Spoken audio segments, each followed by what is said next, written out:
شروع اللہ کا نام لے کر جو بڑا مہربان نہایت رحم والا ہے۔ اے نبی، مجاہد لوگ تم سے غنیمت کے مال کے بارے میں دریافت کرتے ہیں کہ کیا حکم ہے۔ کہہ دو کہ غنیمت اللہ اور اس کے رسول کا مال ہے، تو اللہ سے ڈرو اور آپس میں صلح رکھو، اور اگر ایمان رکھتے ہو تو اللہ اور اس کے رسول کے حکم پر چلو۔ مومن تو وہ ہیں کہ جب اللہ کا ذکر کیا جاتا ہے تو ان کے دل ڈر جاتے ہیں، اور جب انہیں اس کی آیتیں پڑھ کر سنائی جاتی ہیں تو ان کا ایمان اور بڑھ جاتا ہے، اور وہ اپنے پروردگار پر بھروسہ رکھتے ہیں، اور وہ جو نماز قائم کرتے ہیں اور جو مال ہم نے ان کو دیا ہے اس میں سے نیک کاموں میں خرچ کرتے ہیں، یہی سچے مومن ہیں، اور ان کے لیے ان کے پروردگار کے ہاں بڑے بڑے درجے ہیں اور بخشش اور عزت کی روزی ہے۔ ان لوگوں کو اپنے گھروں سے اسی طرح نکلنا چاہیے تھا جس طرح تمہارے پروردگار نے تم کو تدبیر کے ساتھ اپنے گھر سے نکالا، اور اس وقت مومنوں کی ایک جماعت ناخوش تھی۔ وہ لوگ حق بات میں اس کے ظاہر ہونے کے بعد تم سے جھگڑنے لگے، گویا موت کی طرف ہانکے جاتے ہیں اور اسے دیکھ رہے ہیں۔ اور اس وقت کو یاد کرو جب اللہ تم سے وعدہ کرتا تھا کہ ابو سفیان اور ابو جہل کے 2 گروہوں میں سے ایک گروہ تمہارے لیے مغلوب ہو جائے گا، اور تم چاہتے تھے کہ جو قافلہ بے شان و شوکت یعنی بے ہتھیار ہے وہ تمہارے ہاتھ آ جائے، اور اللہ چاہتا تھا کہ اپنے فرمان سے حق کو قائم رکھے اور کافروں کی جڑ کاٹ دے، تاکہ سچ کو سچ اور جھوٹ کو جھوٹ کر دے، گو مشرک ناخوش ہی ہوں۔ جب تم لوگ اپنے پروردگار سے فریاد کرتے تھے تو اس نے تمہاری دعا قبول کر لی، اور فرمایا کہ تسلی رکھو، ہم 1000 فرشتوں سے جو ایک دوسرے کے پیچھے آتے جائیں گے تمہاری مدد کریں گے۔ اور اس مدد کو اللہ نے محض بشارت بنایا تھا کہ تمہارے دل اس سے اطمینان حاصل کرے، اور مدد تو اللہ ہی کی طرف سے ہے، بے شک اللہ غالب ہے، حکمت والا ہے۔ جب اس نے تمہاری تسکین کے لیے اپنی طرف سے تمہیں نیند کی چادر اڑھا دی اور تم پر آسمان سے پانی برسا دیا تاکہ تم کو اس سے نہلا کر پاک کر دے اور شیطانی نجاست کو تم سے دور کر دے، اور اس لیے بھی کہ تمہارے دلوں کو مضبوط کر دے اور اس سے تمہارے پاؤں جمائے رکھے، جب تمہارا پروردگار فرشتوں کو ارشاد فرماتا تھا کہ میں تمہارے ساتھ ہوں، تم مومنوں کو تسلی دو کہ ثابت قدم رہیں، میں ابھی کافروں کے دلوں میں روب و ہیبت ڈالے دیتا ہوں، سو ان کی گردنیں اڑا دو اور ان کی پور پور توڑ دو۔ یہ سزا اس لیے دی گئی کہ انہوں نے اللہ اور اس کے رسول کی مخالفت کی، اور جو شخص اللہ اور اس کے رسول کی مخالفت کرتا ہے تو اللہ بھی سخت عذاب دینے والا ہے۔ یہ مزہ تو یہاں چکھو، اور یہ سمجھ لو کہ کافروں کے لیے آخرت میں دوزخ کا عذاب بھی تیار ہے۔ اے اہل ایمان، جب میدان جنگ میں کفار سے تمہارا مقابلہ ہو تو ان سے پیٹھ نہ پھیرنا، اور جو شخص جنگ کے روز اس صورت کے سوا کہ لڑائی کے لیے کنارے کنارے چلے یعنی حکمت عملی سے دشمن کو مارے یا اپنی فوج میں جا ملنا چاہے، ان سے پیٹھ پھیرے گا تو سمجھو کہ وہ اللہ کے غضب میں گرفتار ہو گیا، اور اس کا ٹھکانہ دوزخ ہے، اور وہ بہت ہی بری جگہ ہے۔ بس تم لوگوں نے ان کفار کو قتل نہیں کیا بلکہ اللہ نے انہیں قتل کیا، اور اے نبی، جس وقت تم نے کنکریاں پھینکی تھیں تو وہ تم نے نہیں پھینکی تھی بلکہ اللہ نے پھینکی تھی۔ اس سے غرض یہ تھی کہ مومنوں کو اپنے احسانوں سے اچھی طرح آزما لے، بے شک اللہ سنتا ہے، جانتا ہے۔ ہوا بھی یوں ہی، اور کچھ شک نہیں کہ اللہ کافروں کی تدبیر کو کمزور کر دینے والا ہے۔ کافروں، اگر تم فیصلہ چاہتے ہو تو تمہارے پاس فیصلہ آ چکا، اگر تم اپنے افعال سے باز آ جاؤ تو تمہارے حق میں بہتر ہے، اور اگر پھر نافرمانی کرو گے تو ہم بھی پھر تمہیں عذاب کریں گے، اور تمہاری جماعت خواہ کتنی ہی بڑی ہو تمہارے کچھ بھی کام نہ آئے گی، اور اللہ تو مومنوں کے ساتھ ہے۔ اے ایمان والو، اللہ اور اس کے رسول کے حکم پر چلو اور اس سے روگردانی نہ کرو جبکہ تم سنتے بھی ہو، اور ان لوگوں جیسے نہ ہونا جو کہتے ہیں کہ ہم نے سن لیا مگر حقیقت میں نہیں سنتے۔ کچھ شک نہیں کہ اللہ کے نزدیک تمام جانداروں میں بدترین وہ بہرے گونگے لوگ ہیں جو عقل سے کام نہیں لیتے، اور اگر اللہ ان میں خیر کی طلب دیکھتا تو ان کو سننے کی توفیق بخشتا، اور اگر یوں ہی انہیں سنوا دیتا تو وہ منہ پھیر کر بھاگ جاتے۔ مومنوں، اللہ اور اس کے رسول کا حکم قبول کرو، جبکہ رسول تمہیں ایسے کام کے لیے بلاتے ہیں جو تم کو زندگی جاوداں بخشتا ہے، اور جان رکھو کہ اللہ آدمی اور اس کے دل کے درمیان حائل ہو جاتا ہے، اور یہ بھی کہ تم سب اس کے روبرو جمع کیے جاؤ گے، اور اس فتنے سے ڈرو جو خصوصیت کے ساتھ انہی لوگوں پر واقع نہ ہوگا جو تم میں گناہگار ہیں، اور جان رکھو کہ اللہ سخت عذاب دینے والا ہے۔ اور اس وقت کو یاد کرو جب تم زمین مکہ میں قلیل اور ضعیف سمجھے جاتے تھے اور ڈرتے رہتے تھے کہ لوگ تمہیں اڑا نہ لے جائیں، یعنی ختم نہ کر دیں، تو اس نے تم کو جگہ دی اور اپنی مدد سے تم کو تقویت بخشی اور پاکیزہ چیزیں کھانے کو دیں تاکہ اس کا شکر کرو۔ اے ایمان والو، نہ تو اللہ اور رسول سے خیانت کرو اور نہ اپنی امانتوں میں خیانت کرو، اور تم ان باتوں کو جانتے ہو، اور جان رکھو کہ تمہارا مال اور اولاد بڑی آزمائش ہے، اور یہ کہ اللہ کے پاس نیکیوں کا بڑا ثواب ہے۔ مومنو، اگر تم اللہ سے ڈرو گے تو وہ تمہارے لیے حق و باطل کا فرق ظاہر کر دے گا اور تمہارے گناہ مٹا دے گا اور تمہیں بخش دے گا، اور اللہ بڑے فضل والا ہے۔ اور اس وقت کو یاد کرو جب کافر لوگ تمہارے بارے میں چال چل رہے تھے کہ تم کو قید کر دیں یا جان سے مار دیں یا وطن سے نکال دیں، تو ادھر تو وہ چال چل رہے تھے اور ادھر اللہ تدبیر کر رہا تھا، اور اللہ بہترین تدبیر کرنے والا ہے۔ اور جب ان کو ہماری آیتیں پڑھ کر سنائی جاتی ہیں تو کہتے ہیں یہ کلام ہم نے سن لیا ہے، اگر ہم چاہیں تو اسی طرح کا کلام ہم بھی کہہ دیں، اور یہ ہے ہی کیا، صرف اگلے لوگوں کی حکایتیں ہیں۔ اور جب انہوں نے کہا کہ اے اللہ، اگر یہ قرآن تیری طرف سے برحق ہے تو ہم پر آسمان سے پتھر برسا یا کوئی اور تکلیف دینے والا عذاب بھیج دے۔ اور اللہ ایسا نہ تھا کہ جب تک اے پیغمبر تم ان میں تھے انہیں عذاب دیتا، اور نہ ایسا ہے کہ وہ تو بخشش مانگیں اور اللہ انہیں عذاب دے۔ اور اب ان کے لیے کون سی وجہ ہے کہ وہ انہیں عذاب نہ دے، جبکہ وہ مسجد حرام میں نماز پڑھنے سے روکتے ہیں، جبکہ وہ اس مسجد کے متولی بھی نہیں ہیں۔ اس کے متولی تو صرف پرہیزگار ہیں، لیکن ان میں کے اکثر نہیں جانتے۔ اور ان لوگوں کی نماز خانہ کعبہ کے پاس سیٹیاں اور تالیاں بجانے کے سوا کچھ نہ تھی، تو تم جو کفر کرتے تھے اب اس کے بدلے عذاب کا مزہ چکھو۔ جو لوگ کافر ہیں اپنا مال خرچ کرتے ہیں کہ لوگوں کو اللہ کے رستے سے روکیں، سو ابھی اور خرچ کریں گے، مگر آخر وہ خرچ کرنا ان کے لیے موجب افسوس ہوگا، اور وہ مغلوب ہو جائیں گے، اور کافر لوگ دوزخ کی طرف ہانکے جائیں گے تاکہ اللہ پاک سے ناپاک کو الگ کر دے اور ناپاک کو ایک دوسرے پر رکھ کر ایک ڈھیر بنا دے، پھر اس کو دوزخ میں ڈال دے۔ یہی لوگ خسارہ پانے والے ہیں۔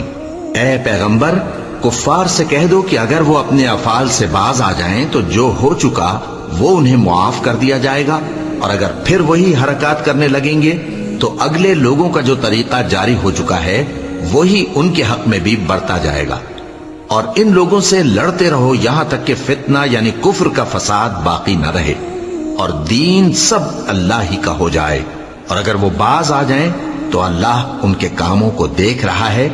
اور اگر روگردانی کریں تو جان رکھو کہ اللہ تمہارا حمایتی ہے، اور وہ خوب حمایتی اور خوب مددگار ہے۔ اور جان رکھو کہ جو مال غنیمت تم کفار سے حاصل کرو اس میں سے 5واں حصہ اللہ کا اور اس کے رسول کا اور اہل قرابت اور یتیموں کا اور محتاجوں کا اور مسافروں کا ہے۔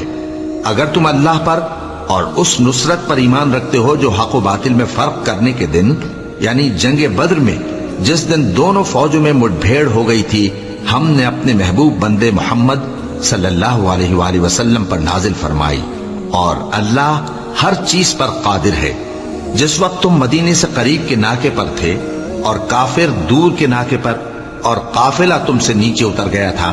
اور اگر تم جنگ کے لیے آپس میں قرارداد کر لیتے تو وقت معین پر جمع ہونے میں تقدیم و تاخیر ہو جاتی، لیکن اللہ کو منظور تھا کہ جو کام ہو کر رہنے والا تھا اسے کر ہی ڈالے، تاکہ جو مرے بصیرت پر یعنی یقین جان کر مرے، اور جو جیتا رہے وہ بھی بصیرت پر یعنی حق پہچان کر جیتا رہے۔ اور کچھ شک نہیں کہ اللہ سنتا ہے، جانتا ہے۔ اس وقت اللہ نے تمہیں خواب میں کافروں کو تھوڑی تعداد میں دکھایا تھا، اور اگر بہت کر کے دکھاتا تو تم لوگ جی چھوڑ دیتے اور جو کام درپیش تھا اس میں جھگڑنے لگتے، لیکن اللہ نے تمہیں اس سے بچا لیا، بے شک وہ سینوں کی باتوں تک سے واقف ہے۔ اور اس وقت جب تم ایک دوسرے کے مقابل ہوئے تو کافروں کو تمہاری نظروں میں تھوڑا کر کے دکھاتا تھا اور تم کو ان کی نگاہوں میں تھوڑا کر کے دکھاتا تھا، تاکہ اللہ کو جو کام کرنا منظور تھا اسے کر ڈالے، اور سب کاموں کا رجوع اللہ ہی کی طرف ہے۔ مومنو، جب کفار کی کسی جماعت سے تمہارا مقابلہ ہو تو ثابت قدم رہو اور اللہ کو بہت بہت یاد کرو تاکہ مراد حاصل کر لو، اور اللہ اور اس کے رسول کے حکم پر چلو، اور آپس میں جھگڑا نہ کرنا کہ ایسا کرو گے تو تم بزدل ہو جاؤ گے اور تمہاری ہوا اکھڑ جائے گی، اور صبر سے کام لو کہ اللہ صبر کرنے والوں کا مددگار ہے۔ اور ان لوگوں جیسے نہ ہونا جو اتراتے ہوئے یعنی حق کا مقابلہ کرنے کے لیے اور لوگوں کو دکھانے کے لیے گھروں سے نکل آئے اور لوگوں کو اللہ کی راہ سے روکتے ہیں، اور جو اعمال یہ کرتے ہیں اللہ ان کا احاطہ کیے ہوئے ہے۔ اور جب شیطان نے ان کے اعمال ان کو آراستہ کر دکھائے اور کہا کہ آج کے دن لوگوں میں سے کوئی تم پر غالب نہ ہوگا اور میں تمہارا رفیق ہوں، لیکن جب دونوں فوجیں ایک دوسرے کے مقابل صف آرا ہوئیں تو پسپا ہو کر چل دیا اور کہنے لگا کہ مجھے تم سے کوئی واسطہ نہیں، میں تو ایسی چیزیں دیکھ رہا ہوں جو تم نہیں دیکھ سکتے۔ مجھے تو اللہ سے ڈر لگتا ہے اور اللہ سخت عذاب کرنے والا ہے۔ اس وقت منافق اور کافر جن کے دلوں میں بیماری تھی کہتے تھے کہ ان لوگوں کو ان کے دین نے مغرور کر رکھا ہے،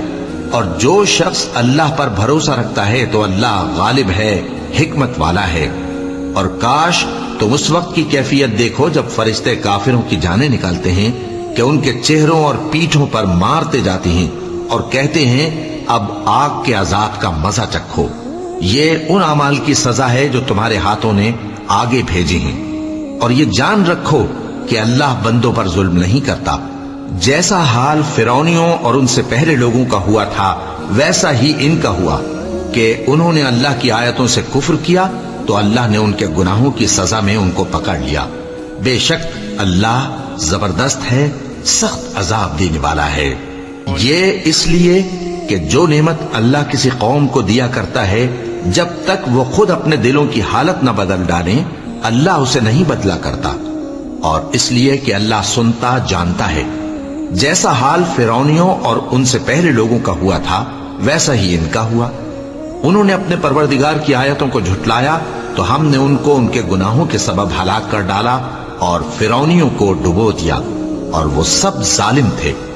جانداروں میں سب سے بدتر اللہ کے نزدیک وہ لوگ ہیں جو کافر ہیں، سو وہ ایمان نہیں لاتے۔